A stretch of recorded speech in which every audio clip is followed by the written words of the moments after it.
we're with a company called Potentialife. I'm not going to go into the details of what we do today. I'm just going to share some of the science that we've used to come up with our approach to delivering this. And if you do want to catch us afterwards and talk more specifically, we're actually at a stand A3 right over there, and we can have all the time in the world over the next 2 days to do that. But to begin with, I'm just going to introduce myself and the company. So my name is Daniel Philbin-Bowman. I'm from Dublin, as some of you may be able to tell from the accent. These two fellows are Angus Ridgway and Tal Ben-Shahar. They're the co-founders of Potentialife. So Angus was head of McKinsey's strategy and leadership development practice, where he had to deal with how do I put the whole of McKinsey through a leadership program that's actually consistent, actually works at scale, and actually delivers sustainable results, something he found very hard to do. He met Tal Ben-Shahar while he was trying to do that. Tal taught Harvard's most popular course, Positive Psychology. He then went on to teach at Harvard Business School, Positive Leadership. And self-improvement, self-help, it's been around for a long time, but only in the last 10 or 15 years have we actually had evidence-based approaches to doing it. So what are the behaviors that do drive the impact? We now know them, which is one part of the process, and we're going to talk about that, and we're going to talk about the other parts as well. Tal's challenge was he was doing lectures like this, lectures to 10,000 people, very, very high octane, high energy lectures. Everyone left very energized. I hope you're going to leave mine as energized today. The challenge was that he was telling them all about these behaviors, and they were going and not doing anything on Monday morning after learning about them. So I can tell you right away that this lecture will not change your behaviors, but hopefully it will give you some food for thought around those behaviors and around how you can change those behaviors within an organizational context. For myself, I was actually at McKinsey as well, where I led a behavioral science unit, working alongside Daniel Kahneman, all around de-biased decision making. If anyone's read that new book, The Undoing Project from Michael Lewis, all the mistakes that we're making all of the time and how you can kind of overcome them. So that's what I was doing at McKinsey. Now I lead global development at Potentialife, so working alongside our clients to figure out what the right organizational program is for them to bring leaders. And we're talking at scale here, so many of our clients will be putting thousands of their frontline leaders through a program at the same time. Obviously something that presents a lot of challenges, but thanks to some of the innovations, and we'll talk a little bit about technology, given we're at learning technologies, that's actually possible for the first time in the last few years. So I want to focus on three things today. Founding beliefs really of Potentialife and what we do and really what we observe more broadly. The first is the world of work has changed forever. I mean, in this audience, I'm not going to spend too long on this because I think you guys all get it. That's why you're here. But it is worth just summing up in one or two quick ways what's happened to the world of work and what sort of consequences that has for us. Secondly, what that really means for leadership and what we mean by a leader and what behaviors we expect from a leader, because that certainly has changed as a result. And we've done a lot of research here on this, especially around taking positive psychology applied in the workplace. What does that mean? What do we expect from the leader? So we'll talk through that today. It won't change your behavior, but it should give you some food for thought. And then finally, what are the 5 criteria as a result that you need to put in place to make leadership development programs work? These are criteria we put in place, but they're also criteria other people can put in place, so hopefully some general lessons there. So to begin with, the world of work. There's lots of ways of thinking about this. We could talk about it all day. One very quick way is to look at 2 generations ago versus today on something as simple as how many jobs and roles do you have within a career? And very quickly, if you go to someone who's about 70 or 80 today, maybe our parents or grandparents, when they started off, maybe they went to university, maybe they didn't, but what they wanted was a stable job. Some people call them the gold watch generation because they would work and work and work the same place over a whole career, and they would be rewarded with this gold watch upon retirement. Stability valued, loyalty valued. We'll skip us and we'll go to someone starting today, 18 years old, 21 years old. Maybe they need to be called something else other than millennials because millennials are now in the workplace. It's estimated they will have 35 jobs over the course of a career. They may not know it. You might not want to tell them. They probably won't care if you do tell them because they're pretty focused on now. From a statistical point of view in retirement, it's estimated they'll need to work until they're 83 just to fund their own retirement. So hopefully the work's going to be fun. What it has done, though, is it means there's much more flux, much more change, and we're all familiar with this. People are moving around much more quickly. It's not necessarily about loyalty. We want to develop. We think in 2-year cycles, and then we move on. Our LinkedIn networks are going to last a lot longer than any power base, any structure, any boss or team you have at any one time. And that changes, how we work and how we evaluate and how we lead, because it's not just about influencing and climbing up the chain anymore. You actually need to make sure that you're looking after and investing in your network. Who knows, the team member you have today is going to be your boss in 10 years, or going to be your client in 10 years, or going to be your regulator in 10 years. Any of those things are possible. And so now it's much more about investing in networks. It's also impossible to write job descriptions that are actually in any way fit for purpose, because the time you write anything specific enough that would tell someone what they need to do in any given situation, it will have changed. Technology will have moved on, and so it will be out of date. And so now we've moved on from this Henry Ford time where, just management science, get everything very tight, everyone knows what to do, to a place where we need large numbers of people, not just leaders, but we need actually everyone in organizations being able to think on their feet, being flexible, being adaptable, being resilient. And so that changes how you need to develop people and train people. Suddenly you don't need to train people very tightly in the jobs. You need to enable them to flourish. You need to give them behaviors that will allow them to react in the given situation, instincts, rather than specific instructions. And there's one way of thinking about it is it's just wiggle room. It creates opportunity. So how do we help those people who are so far dispersed, often off-site, to actually develop and to be those flourishing leaders? Reed Hastings puts it nicely. He's the CEO of Netflix. We've all heard of that by this stage. If you have 1,000 really thoughtful people thinking about how you want to improve, you'll make a lot more progress than if you have 100. He said that when Netflix had about 1,200 people in the whole organization. They've got a few more now. But just think about that approach. It properly is an organization full of leaders, rather than this idea that you have a few leaders at the top and everyone else just follows. So let's have a look then at what we mean by leadership. What are the specific behaviors? Because they are different to some of those behaviors that have been discussed in the past. And one simple way of framing this is to say, if we look at flourishing, if we look at what positive psychology is all about, how can we be at our best? And how can we bring the best out of others? In today's world, where you've got all of these roles changing, when you've got people needing to be agile and resilient, it is pretty much the same thing as great leadership. That was Tal's big innovation in bringing positive psychology to HBS and teaching positive leadership. And that's what it means. So really, we want to look at flourishing in an organizational context.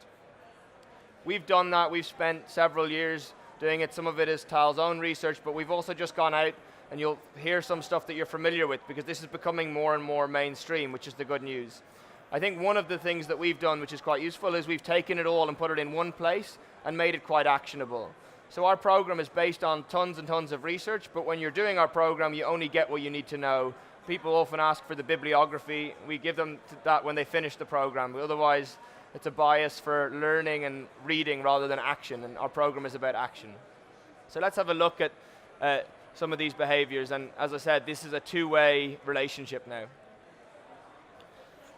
We use a terminology that you'll see at the top, from average to best, and it's simply to say that most of us spend most of our time in this left-hand column, which I'll be talking through. But when you look at the very highest performers, they're spending more of their time in this right-hand column. And I'm using more and most for a reason. This is not about perfection.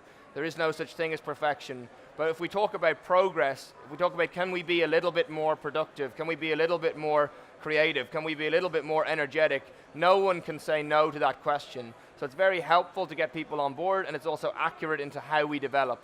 We talk about how much time we're spending on each of these things. So let me introduce these topics. Strengths, health, absorption, relationships, and purpose. And I'm going to talk through each of these pretty quickly. Normally we do this over sort of an hour and a half with people doing our program, so you'll have to forgive me. If you do want to grab some more details, we can go talk about it afterwards. Let's talk about strengths. Who knows who this is? Shout out. David Attenborough. People recognize him? He's a little bit younger in this one than we've seen him in the recent shows. David Attenborough used to be BBC Two controller and then director of programs. He wasn't making programs, he was director of programs. He was in an office job in the BBC, and he was very good at it. But he realized it wasn't his strength. His strength was being out there. This was, I think, probably his most famous shot when he went out with the Gorillas in Life on Earth. But he only made that show when he resigned as a manager at BBC Two. He was being positioned as the next Director General. People thought he was crazy. He was walking away from this very steady, very established, very prestigious career. But he realized where he was excellent. He was a great manager, but he was an excellent producer and filmmaker and presenter. There's a lesson for everyone here, and there's loads of examples of this. I just particularly like David Attenborough. We need to understand what we're good at, because we're not going to excel. We're not going to knock the ball out of the park unless we're doing what we're good at, what we care about, what we're passionate about, but also what we're good at. And the problem with this is that most of us, I mean, in this room, I imagine we'd all nod along to that, but most of us in the wider world don't know that, don't do that. From school, we focus on fixing our weaknesses. If you get an A in maths and a C in English, your teacher will have told you, park maths, work on your English. Maybe you're never going to be a linguist or a poet, but maybe you could be the best mathematician in the school or in the country. So really, this is a lesson we need to take into our work. How many of us have done performance reviews in the last 6 months? Yeah? How many of them focused on development needs, because it's the new word for weaknesses? Yeah. So it's actually, we know it, but we're not practicing it, and we can do a lot better. It doesn't mean we ignore our weaknesses, but we go from a mindset where we eliminate weaknesses for its own sake to a mindset where we play to strengths and passions for peak performance. Second one, health. This is all about energy and stress. If you go to any airport bookshop, you'll see lots of books on stress and why stress is bad, and we all don't like stress. The problem with that is, if you look at the research, stress is good for us. Stress makes us more creative, it makes us more mindful, it makes us more productive. So the problem here is actually not stress, it's too much stress without the requisite recovery. And so we need to go from a mindset where we blame stress and avoid stress and complain to a mindset where we take responsibility for our energy. We're responsible at 10 a.m. on Tuesday morning if we're not energetic. We should have done something beforehand to make sure that's the case, the same Friday, 4 p.m. What are we doing in terms of exercise, in terms of sleep, in terms of nutrition, in terms of concepts we call restorers and depleters to give ourselves energy? And so we need to break the mold from this Western, often sort of corporate view that any break you take is slacking. It's wrong. You need to be responsible for your energy, and you need to be high energy. And if everyone comes into an organization with that attitude and doing the right behaviors, it might mean a call finishes early, 5 minutes early, so suddenly you've got 5 minutes back for before your next meeting. We're all familiar with that feeling, and it's all very exciting. And what does everyone do? Quick, I can dash out 3 emails. Great. I'm really productive. But those 3 emails take 7 minutes, not 5 minutes. And so now you're 2 minutes late to your next meeting, and then it takes a minute to get to the room, and now you're 3 minutes late, and you're apologizing, and you're behind, and you haven't thought about what you want out of that meeting. Now maybe that meeting took 3 weeks to get in the diary, and you could have taken that 5 minutes to close your eyes, take a deep breath, chill out for a minute, and then think for 2 minutes what I want to get out of that meeting, and then go be early for that meeting. That's managing for energy rather than managing for time. Very, very small changes, but a totally different mindset, talking about what's important and then making sure you're energetic for it. So we need to move from a mindset where we focus on eliminating stress and managing time to a mindset where we embrace stress. It's okay when it's stressful because we've managed our energy and our recovery in advance. Next one, absorption, mindlessness, mindfulness. How many people have been on conference calls recently? Yeah, everyone, right? And what's the problem with conference calls? Everyone's doing their email at the same time because they're managing for time. The reason video conference calls are better is because there's at least some honesty check on that. Now, we're all kind of beginning to get more familiar with mindfulness, meditation. Headspace is a growing app. Tim Ferriss, who some of you will have heard of, just did a book called Tools of Titans, where he interviewed, in his view, the most successful people in the world, about 300 of them. The one thing all of them did was meditate. So Meditation may or may not be for you, but mindfulness certainly must be for you. It's about being present wherever you are. You don't actually need to meditate every day for an hour. You don't even need to meditate every week for an hour or for 10 minutes. But you do need to be present in whatever you do. And we don't need to read more books about this. It's really, really simple to do. So, you know, a lot of our bookshelves, mine included, are filled with books that we like the idea of reading because it's going to change our life, but do we ever get around to it? Not really. The good news is you don't need to. You just need to practice presence. All of these things. You know, how do you eat your breakfast? Do you eat your breakfast by, have I got a shirt? Is it ironed? Are the kids up? Oh, I finished my breakfast.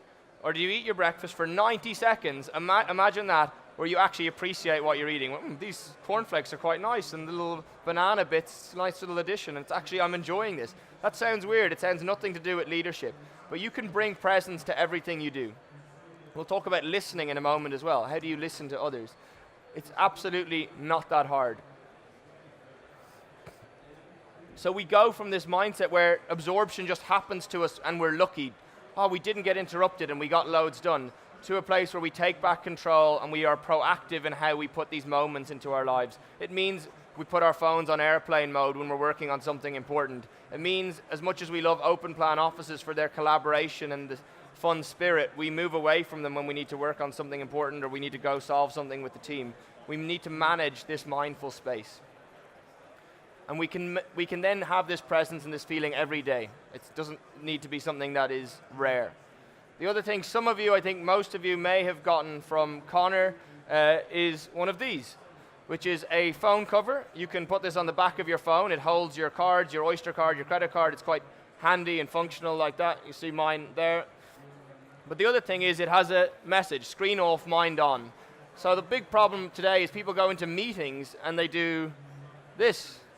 But if you do this, the research says you gain 10 IQ points just from not being distracted. And if you do this and other people do this as well, then all of you are actually in the meeting. The meetings are a lot shorter and a lot more productive. Again, it's a very simple, practical thing you can do to bring mindfulness to the workplace. If you do want some more, we'll be over there and we have some. Relationships.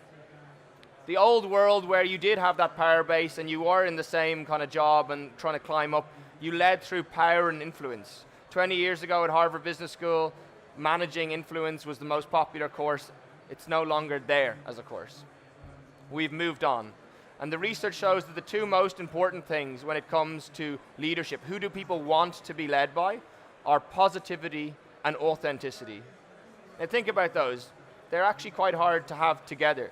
You can be very positive and inauthentic. It's what we call being a pleaser. You know, if you go into any American clothes shop, the person trying to sell you stuff, they're being a pleaser. Everything's brilliant. Yeah?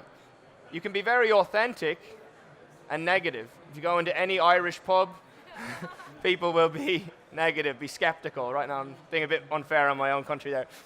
But you know, you can imagine, can you do both? Can you be constructive? Can you learn from mistakes, accept that they happen, not blame people, but let's not make the same mistake again. We still have accountability. That's being both positive and authentic, bringing both of those moments to your day. And one of the things we do in Potentialife is we literally ask people as they come out of meetings, not all the time during the program, but specific times, were you being as positive and as authentic as you could have been? Could you have done anything differently? That person might have had a tough day too. Did you give them the benefit of the doubt, or were you tired so you were a bit grumpy with them? Challenging yourself to be that little bit more positive every day, that little bit more authentic. And finally, purpose, which I don't need to sort of explain because most people get it, but the evidence is overwhelming as to the difference a sense of purpose and meaning makes. And don't look for the exceptional activities. This is something we can have every day. We all have opportunities to be grateful, to find meaning in what we do, and we all take them for granted far too often. There are very practical things we can all do to put this back into place. The first is just stopping and checking and reminding ourselves. A lot of people keep a gratitude journal where they write 1 or 2 or 3 things down every night that they feel grateful for. It increases physical well-being within 3 weeks. It increases happiness, it increases contentment, it increases energy levels. You might think it's a little bit too hippie. You might want to do a progress journal, which is a version of that, but you just write down 1 or 2 things you got done that day that you progressed, a little bit more practical. It also, not quite as much, but has similar effects on our well-being. Now, let's think about this from an others and an organizational point of view, because we have to start by leading ourselves. In a world where we have thousands of leaders in any organization, that's crucial. But it doesn't end with ourselves. It's about what are our senior leaders, what are our middle managers doing, how are we bringing this out in other people? So if we look at these, and now that I've explained them, we can do this a little bit quicker, but if we look at this from an others point of view, it becomes quite interesting in how we manage and build organizations. Strengths. Most people, and all of us included, we quickly assign tasks to achieve our goals. We've got to do this by Friday, right, you do that, I'll do that, you take that, let's get it done. We're output focused, task focused. Real strong performing organizations take a longer term approach, and they invest in some interesting conversations before they get to that point. And those conversations are around strengths. We build teams based on complementary skills and complementary strengths. We understand what it is that people are naturally good at, what they like doing, so that we can assign tasks in a more motivational way. People will outperform in that way. And the good thing about it, an individual will always have a set of weaknesses and a set of strengths, but a team doesn't have to, because you can match your visionary with your Mr. Organized, with your Mr. Analysis, and you can actually build teams that are properly complementary. On health, we expect effort when we need that output. So we expect people to put more hours in a busy week. We expect stuff to get done.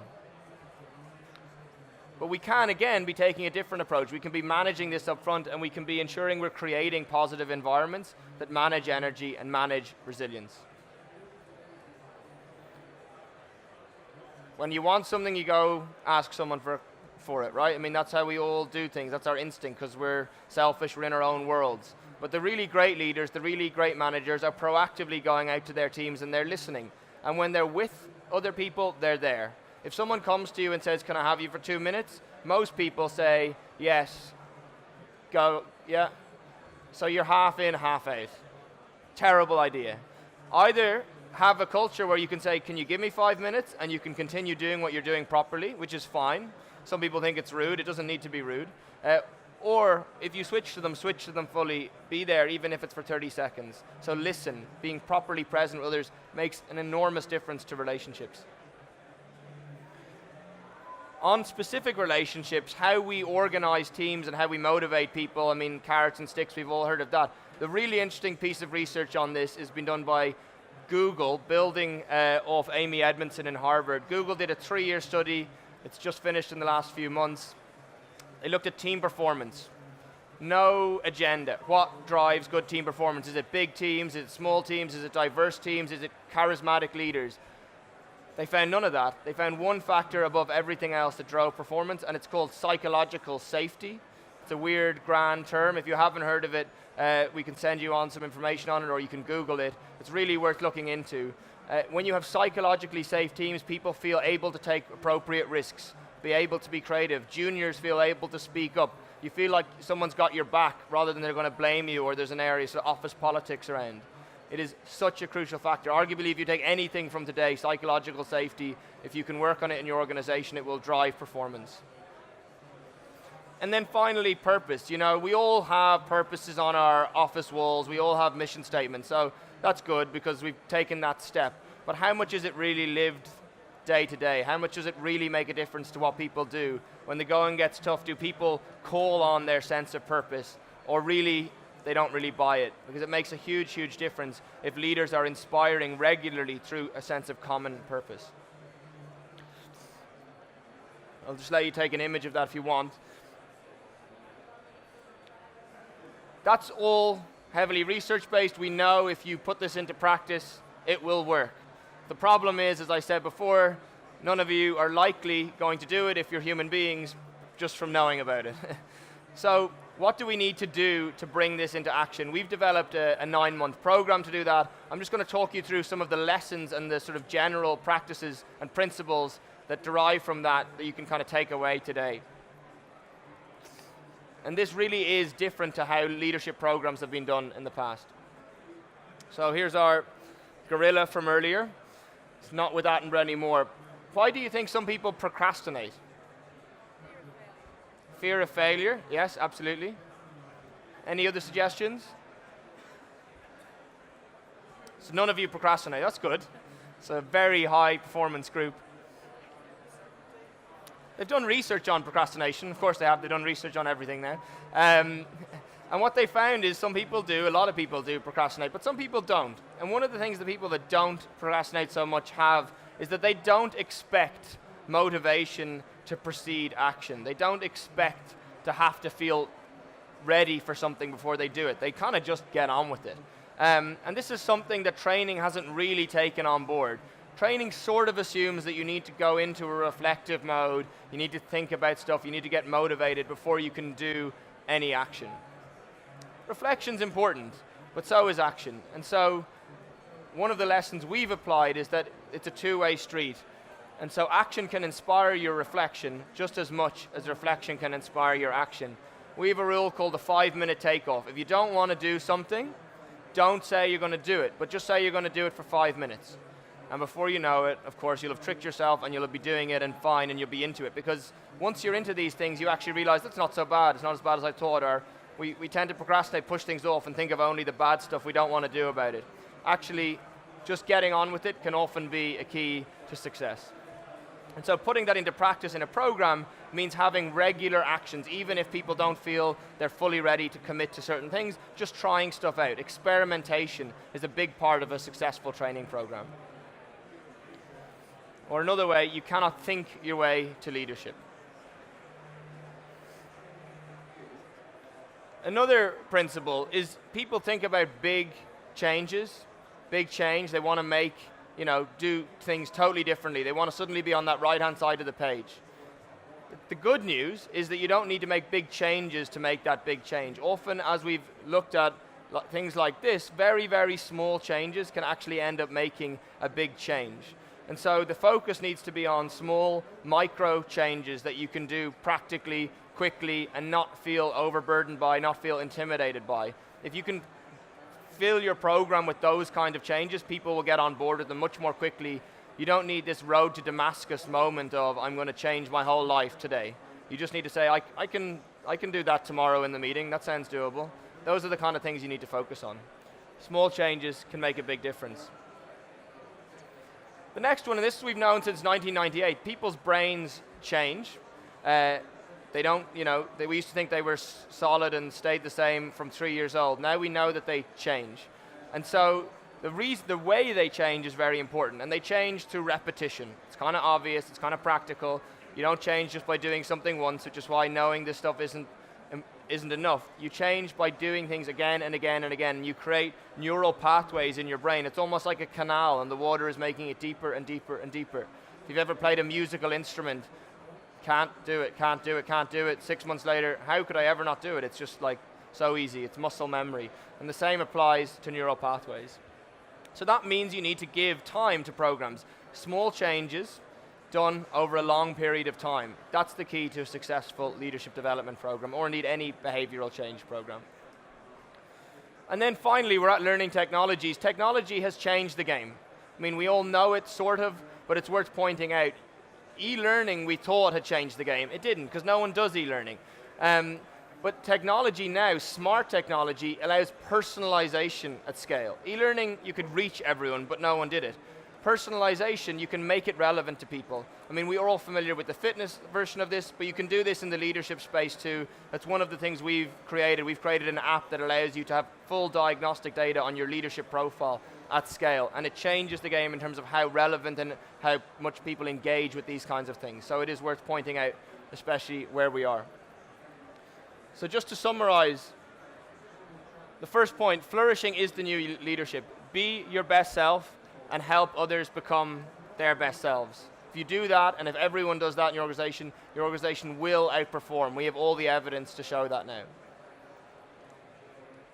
Don't think you can think your way to leadership. Thinking's an important part, but so is action. So this idea that you can kind of go on an away day or retreat and, at the end of it all, the new you is revealed as the curtain drops. No, it's going to be action along the way. That's going to be the way that this stuff works. It's all about small micro changes, so that's actually good news. It means we don't need to gear ourselves up for this big moment. along the road to Damascus. We can just get going on the small things, and before we know it, we'll have actually made some big change. And it will take time. To use a bad food metaphor, you cannot pop yourself in a microwave and put yourself on for 3 minutes of full heat and come out a leader. It's going to be more like an Italian slow-cooked stew where you stir and pour wine and salt and pepper and then let it simmer and then stir some more, and 2 days later you've got a perfect stew. So that's much more appropriate metaphor. And then finally, technology actually can be our friend. E-learning might have flattered to deceive, but with smart technology and using it appropriately, because by the way, we know it can also distract us and be our enemy, but in these programs, it really has to be part of the solution if you want to reach people at scale. So I can take time for questions. We're probably a little bit tight, but if anyone does have any questions, please shout out. Yeah.